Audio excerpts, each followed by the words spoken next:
तो आज से हम शुरू कर रहे हैं इंग्लिश की श्रृंखला। ठीक है, इसमें हम इंग्लिश सीखेंगे, वो भी 0 लेवल से, शुरू से। होता क्या है कि काफी लोगों की ये समस्या आती है कि इंग्लिश समझ नहीं आती है, या कहीं से वो पढ़ते हैं तो भी उनको बेसिक से जानकारी नहीं मिल पाती है, और वो भी एक साधारण लैंग्वेज में, या हम ऐसा कहें कि एकदम पूरा हिंदी में नहीं मिल पाती है। तो हम जो शुरू कर रहे हैं वो एकदम 0 लेवल से शुरू कर रहे हैं, और पूरी हिंदी में अंग्रेजी। कहने का अर्थ है कि पूरी हम जो इंग्लिश सीखेंगे वो हिंदी में अंग्रेजी सीखेंगे। मतलब जैसे ये नाम दिया गया फंडामेंटल ऑफ इंग्लिश। फंडामेंटल का अर्थ मौलिक होता है। क्या अर्थ होता है? मौलिक। ठीक है ना, मौलिक। मौलिक मूल प्लस इक से बना है। ठीक है ना, इसका अर्थ क्या हुआ? जो मूल से संबंधित हो, यानी जड़ से। हम जो इंग्लिश शुरू करते हैं वो जड़ से शुरू कर रहे हैं, और टॉप तक हम जाएंगे। ठीक है, हम पढ़ेंगे पार्ट ऑफ स्पीच। अब पार्ट ऑफ स्पीच का क्या अर्थ होता है? इंग्लिश में आप देख रहे हो पार्ट ऑफ स्पीच, तो आपको थोड़ा लग रहा होगा कि क्या है ये, लेकिन पार्ट ऑफ स्पीच को हम हिंदी में शब्द भेद के नाम से जानते हैं। शब्द भेद होते हैं। शब्द भेद का क्या अर्थ होता है? जैसे मान लो कोई भी सेंटेंस है, कोई भी वाक्य है, उसमें जो शब्द होते हैं, कोई भी वाक्य है उसमें जो शब्द होते हैं, वो शब्द अलग अलग भूमिका में रहते हैं। अपना अपना अलग अलग रोल होता है। जैसे कोई नाउन है, मतलब कोई संज्ञा के रूप में उपयोग में आ रहा है, तो कोई जो प्रोनाउन यानी सर्वनाम के रूप में उपयोग में आ रहा है। तो अलग अलग शब्दों की वाक्य में अलग अलग भूमिका होती है, उसी का नाम है शब्द भेद। जैसे कोई हम छोटा सा एक उदाहरण ले लेते हैं, हिंदी में ले लेते हैं एक बार। ठीक है ना, आप ये मत बोल देना ये इंग्लिश में आप हिंदी पढ़ा रहे हो, है ना। मतलब हम हिंदी को इंग्लिश से जोड़कर बता रहे हैं आपको। ठीक है, जैसे मान लो अध्यापक ने विद्यार्थियों को पढ़ाया। अब देखो, यहाँ जितने भी शब्द हैं वो अलग अलग रोल में है। कि जो अध्यापक है वो किसी काम को कर रहे हैं, तो वो क्या है? अभी करता है। ठीक है, विद्यार्थी उस काम को ले रहे हैं, प्राप्त कर रहे हैं, तो वो क्या है? रिसीवर है, प्राप्त करता है ना। यानी कर्म है, उसको क्या बोलते हैं हम? कर्म। पढ़ाना क्या है? क्रिया है। तो अलग अलग शब्द अलग अलग रोल में है। कोई जो अब हम इनके भेद देखेंगे। ठीक है ना, अलग अलग रूप में कौन कैसे काम करता है। जैसे मान लो नाउन है, अब हिंदी भी लिख लेते हैं हम। नाउन को क्या बोलते हैं? संज्ञा। क्या बोलते हैं? संज्ञा। और आप अच्छी प्रकार से जानते हो संज्ञा किसको बोलते हैं? किसी व्यक्ति, वस्तु या स्थान के नाम या गुण को क्या बोलते हैं? संज्ञा बोलते हैं। तो वही बात तो इंग्लिश में है। इसको इंग्लिश में क्या बोलते हैं? नाउन बोलते हैं, हिंदी में संज्ञा बोलते हैं। ठीक है, और ये प्रोनाउन को क्या बोलते हैं?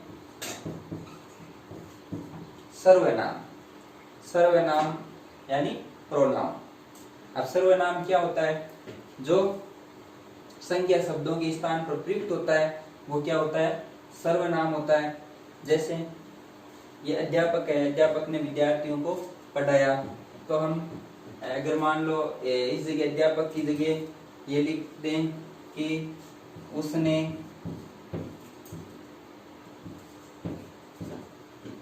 विद्यार्थियों को पढ़ाया, तो क्या होगा? ये क्या है? यहाँ सर्वनाम है। ठीक है, मतलब जो संज्ञा शब्दों के स्थान में प्रयुक्त होते हैं वो सर्वनाम होते हैं और उनको इंग्लिश में क्या बोलते हैं हम प्रोनाउन बोलते हैं। क्या बोलते हैं? प्रोनाउन बोलते हैं। या विद्यार्थियों का भी मतलब सर्वनाम के रूप में आप प्रयोग कर रहे हो तो ऐसा बोल सकते हो कि उसने उनको पढ़ाया, ठीक है ना।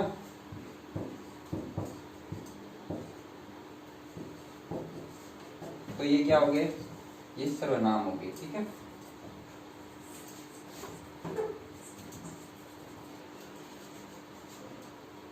प्रीपोजिशन, प्री का क्या होता है? पहले। पोजीशन स्थिति, जो पहले की स्थिति है, यानी पहले आएगा किसके? संज्ञा या सर्वनाम है, नाउन और प्रोनाउन। नाउन और प्रोनाउन के पहले जो आएगा वही क्या है? प्रीपोजिशन यानी प्रीपोजिशन है, ठीक है। इसको हिंदी में क्या बोलते हैं? संबंध सूचक अवयव बोलते हैं। क्या बोलते हैं? संबंध सूचक अवयव, ठीक है। संबंध सूचक अवयव इसको बोलते हैं प्रीपोजिशन को। अब देखो कंजक्शन, कंजक्शन का अर्थ क्या होता है? जोड़ना। ये किन्हीं दो शब्दों को या दो वाक्यों को जोड़ने का काम करता है, या किन्हीं शब्दों के समूह को तो जो जोड़ने का काम करता है वो क्या होता है? संयोजक। क्या होता है? संयोजक। और वर्ब, वर्ब यानी क्रिया, किसी काम का करना या होना क्रिया है। एडजेक्टिव, एडजेक्टिव का अर्थ क्या होता है? विशेषण। एडजेक्टिव विशेषण किसकी विशेषता बताते हैं? संज्ञा या सर्वनाम की जो विशेषता बताते हैं वो क्या होते हैं? विशेषण। एडवर्ब ये जो क्रिया की विशेषता बताते हैं, ये क्या होते हैं? क्रिया विशेषण। क्या होते हैं? क्रिया विशेषण। इंटरजेक्शन, इंटरजेक्शन का अर्थ होता है विषमयादि बोधक अवयव।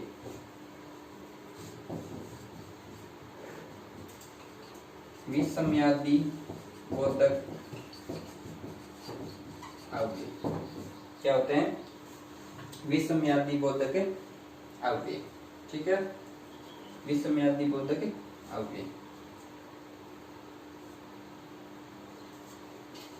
मतलब विषमयादि बोधक मतलब जो हड़बड़ी में, जो जल्दबाजी में जो शब्द निकलते हैं ना, उसे विषम्य बोलते हैं, ठीक है।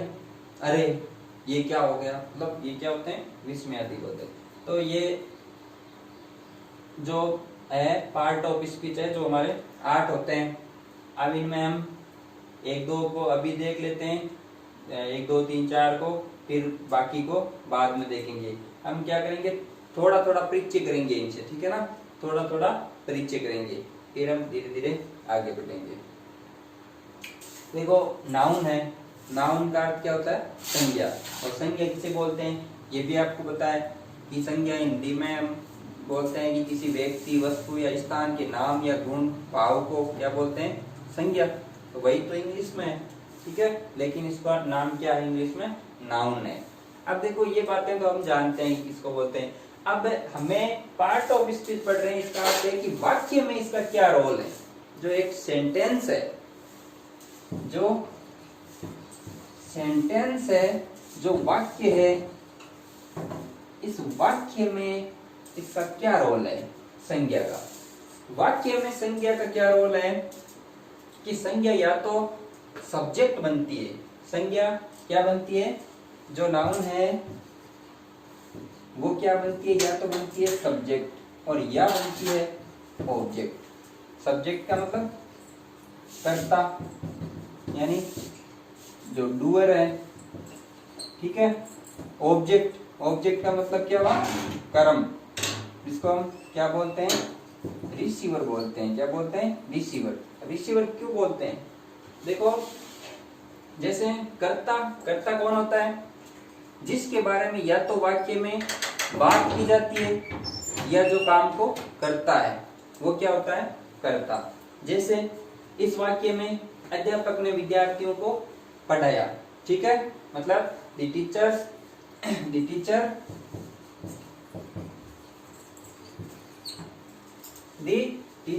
taught the students. The teacher taught the students, ठीक है। मतलब यहाँ जो अध्यापक है, जो टीचर है, वो क्या है, करता है, यानी ये काम को कर रहा है, पढ़ा रहा है, क्रिया को कर रहा है। लेकिन ये जो काम कर रहा है वो किसे मिल रहा है, वो काम प्राप्त कौन कर रहा है, इस काम को प्राप्त कौन कर रहा है, पढ़ा रहा तो कौन है, टीचर, यानी टीचर हो गया कर्ता, सब्जेक्ट हो गया, ये क्या हो गया, सब्जेक्ट। लेकिन ये काम किसको मिल रहा है, किसको मिल रहा है, स्टूडेंट्स को मिल रहा है, विद्यार्थियों को मिल रहा है। और जो काम को प्राप्त करते हैं वही क्या होते हैं, रिसीवर होते हैं, वही क्या होते हैं, रिसीवर होते हैं, ठीक है।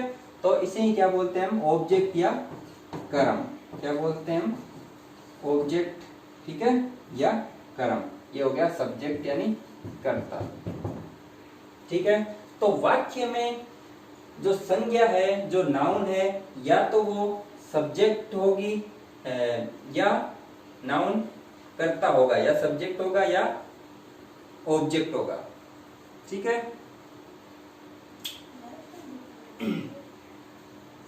उम्मीद करते हैं कि आपको बातें समझ आ रही होगी। डूअर, रिसीवर, यानी ये बहुत बड़ी बात है, क्या कि कर्ता और कर्म इनको पहचानना। काफी बार क्या होता है, कर्म को पहचानने में समस्या होती है, तो अब आपको कर्म को पहचानने में समस्या नहीं होगी, क्योंकि कर्म का अर्थ होता है जो काम हम कर रहे हैं या कोई भी कर रहा है उसको प्राप्त कौन कर रहा है, ठीक है ना। हम जैसे मान लो घंटी बजा रहे हैं, ठीक है, घंटी बजा रहे हैं, अब बज कौन रहा है, घंटी, है ना। बजने का आनंद कौन ले रही है, घंटी ले रही है, तो वो क्रिया को प्राप्त कर रही है घंटी, तो वो हो गई कर्म, ऑब्जेक्ट, ठीक है। और जो बजा रहा है वो कर्ता, और इनके बीच में क्या आ जाती है, क्रिया आ जाती है, जो पढ़ाना की क्या हो गई, क्रिया। क्रिया को हम क्या बोलते हैं, वर्ब, ठीक है। तो नाउन वाक्य में क्या कार्य करेगा, या तो सब्जेक्ट बनेगा या ऑब्जेक्ट बनेगा। प्रोनाउन, प्रोनाउन का कार्य भी यही होता है, प्रोनाउन का कार्य भी यही होता है। जैसे हमने देखा, उसने उनको पढ़ाया, मतलब हम इंग्लिश में बोलेंगे तो कैसे बोलेंगे, he taught them, यानी he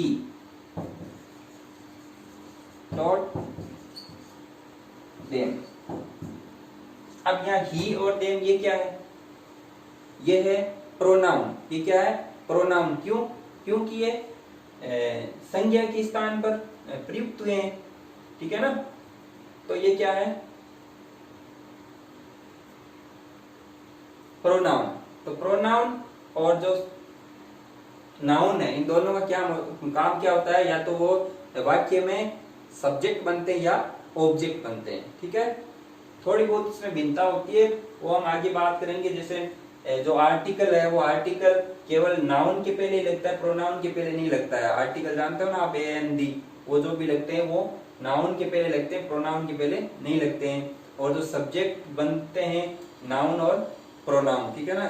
इनके अलावा भी एक दो है, जैसे जिरंड वगैरह, लेकिन उनकी बात हम आगे करेंगे, ठीक है। पहले आपको इतना ही समझना है कि नाउन वाक्य में क्या करता है, या तो सब्जेक्ट बनेगा या ऑब्जेक्ट बनेगा। इसी प्रकार से जो प्रोनाउन है वो भी सब्जेक्ट बनेगा या ऑब्जेक्ट बनेगा, ठीक है।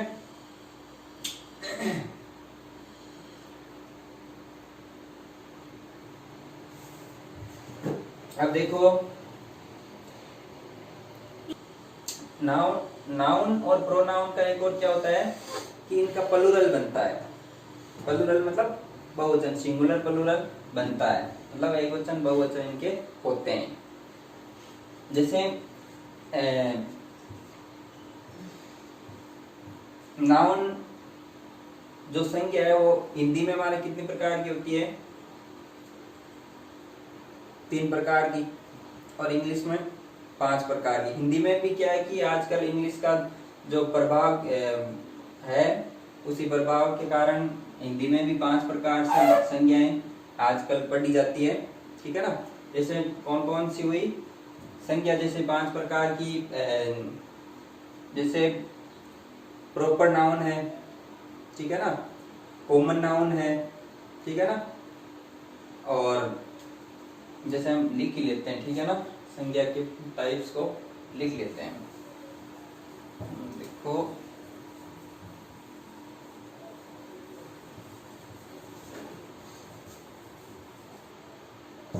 जैसे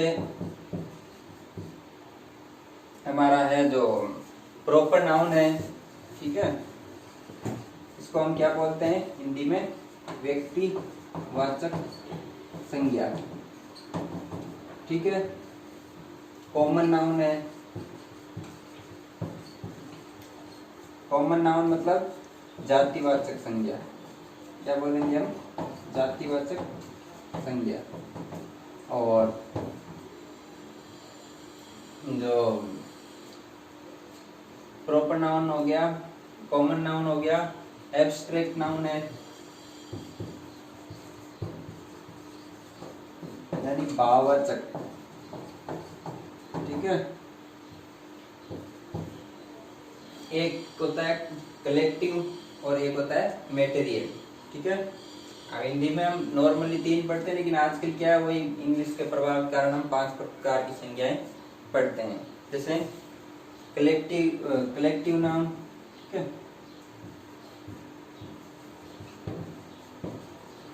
नाउन बार बार क्या लिखना है, ठीक है, इसको बोलते हैं हिंदी में समूहवाचक, ठीक है। और 5वीं हो गया ये मेटेरियल नाउन, यानी मेटेरियल यानी द्रव्य, ठीक है, द्रव्य वाचक संज्ञा, द्रव्यवाचक संज्ञा। इसमें अब सिंगल प्लूरल सभी संज्ञाओं का नहीं बनता है, किस किस का बनता है, एक तो हमारे जो ये कॉमन नाउन है और एक कलेक्टिव नाउन, इनका सिंगुलर प्लूरल बनता है। कॉमन नाउन यानी जातिवाचक संज्ञा और समवाचक संज्ञा, ठीक है।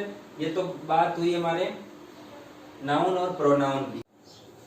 देखो नाउन और प्रोनाउन की बात कर ली हमने, अब हम देखते हैं प्रीपोजिशन और कंजक्शन, इन दोनों को हम कंपैरिजन में पढ़ेंगे, ठीक है ना। इन दोनों को हम कंपेयरिंग में समझेंगे तुलनात्मक रूप से। देखो प्रीपोजिशन, जैसा कि नाम से पता चल रहा है, प्री का मतलब पहले, पोजीशन यानी स्थिति, यानी ये पहले आएगा किसके, नाउन या प्रोनाउन के पहले आएगा, किसके आएगा, नाउन या प्रोनाउन के, ठीक है। कंजक्शन, कंजक्शन का अर्थ क्या होता है, जोड़ने वाला, यानी जोड़ना, किन्हीं 2 शब्दों को जोड़ेगा, या 2 शब्दों के समूह को जोड़ेगा, या 2 उपवाक्यों को जोड़ेगा, या 2 वाक्यों को जोड़ेगा, ठीक है। मतलब या तो ये वर्ड को वर्ड से जोड़ेगा, या फ्रेज को फ्रेज से जोड़ेगा, या क्लोज को क्लोज से जोड़ेगा, या सेंटेंस को सेंटेंस से जोड़ेगा, ठीक है। अब इसका गुण क्या होता है, जोड़ने का काम तो है ही, लेकिन इसका एक गुण है कंजक्शन का, गुण ये है कि ये हमेशा वर्ड को वर्ड से ही जोड़ेगा, यानी शब्द को शब्द से ही जोड़ेगा। फ्रेज, फ्रेज का अर्थ क्या होता है, फ्रेज का अर्थ होता है शब्दों का समूह, फ्रेज का अर्थ होता है शब्दों का समूह, ठीक है, ग्रुप ऑफ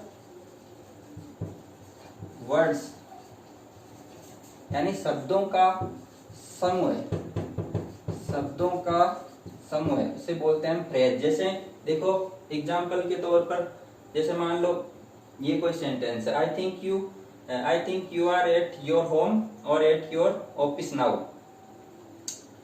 मैं ऐसा मानता हूं कि आप अभी या तो घर पे हैं या ऑफिस में हैं, ठीक है। तो इसमें ये जो है एट योर होम और एट योर ऑफिस, ये क्या है? ये शब्दों का समूह है। ये क्या है? शब्दों का समूह है और इन्हें हम क्या बोलते हैं? फ्रेज बोलते हैं। ठीक है, इन्हें हम क्या बोलते हैं? फ्रेज बोलते हैं। ठीक है, अब देखो क्लोज। क्लोज को हिंदी में हम बोलते हैं उपवाक्य। क्या बोलते हैं? उपवाक्य। ठीक है, उपवाक्य कब बनता है? जब कर्ता और क्रिया